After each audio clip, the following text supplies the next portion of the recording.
Ngayon nandito kami sa Bataan, sa Orion Bataan. So may binibenta ritong lot for sale. Meron siyang overlooking.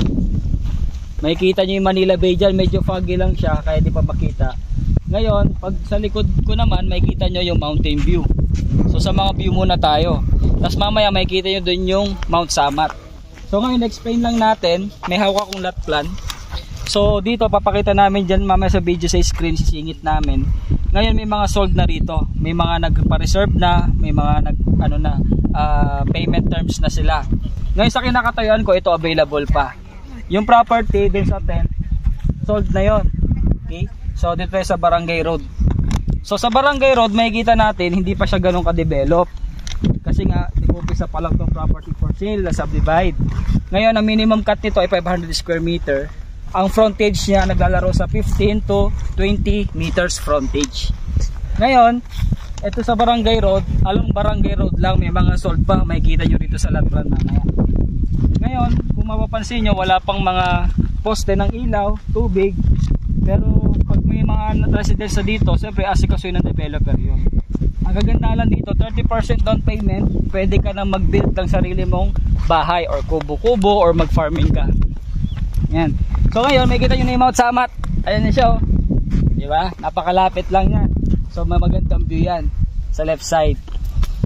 Ngayon, pag dumaritso tayo sa Barangay Road, pupunta tayo doon sa pinaka inner lot. Makikita nyo dito sa lot plan.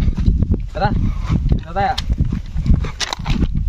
So itong right of way sa loob ng inner lot, 8 meters wide yung lapad.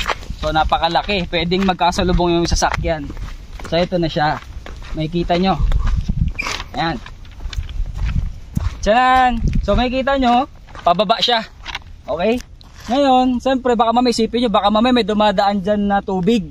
So ang sabi ng developer, pabakbak sila ng panambak dyan para medyo tumaas tong git ng inner lot natin. Ayan, sige. Sa property na to, meron ng road na naayos. So may guide na tayo dito sa lot plan.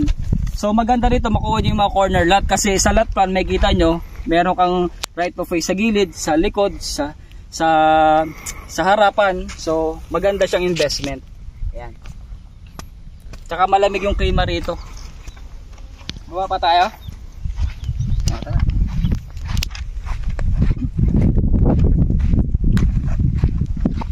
Ngayon pag na-develop na tong right of way, syempre alam naman natin sa real estate, habang na-develop siya, tumataas din yung value niya. Kaya mas maganda makakuha na kayo dito habang affordable pa siya. Yan. Go.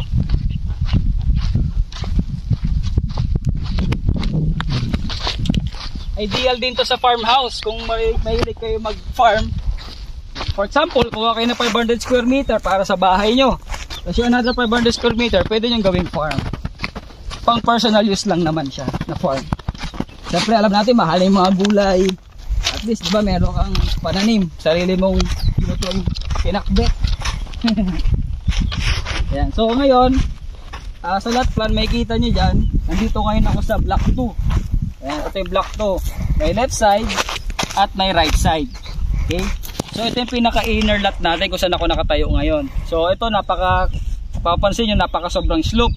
So sabi ng engineer at sabi din ng developer, wala naman tubig na dumadaan niya kahit may bagyo. So wala kayong dapat alalahanin. At the same time, para mawala na yung worry nyo, lahat ng mga panambak itatambak dito para tumaas siya. So maganda ng view dun, no? Kung bibili po kayo dito sa pinakamalit na hill na to, overlooking talaga yung Manila Bay, yung ocean view. Ayan, napakalawak niyan. So ayun lang, kung interesado kayo dito sa property, makikita nyo may details dyan sa baba sa video, kontakin nyo lang kami. Salamat!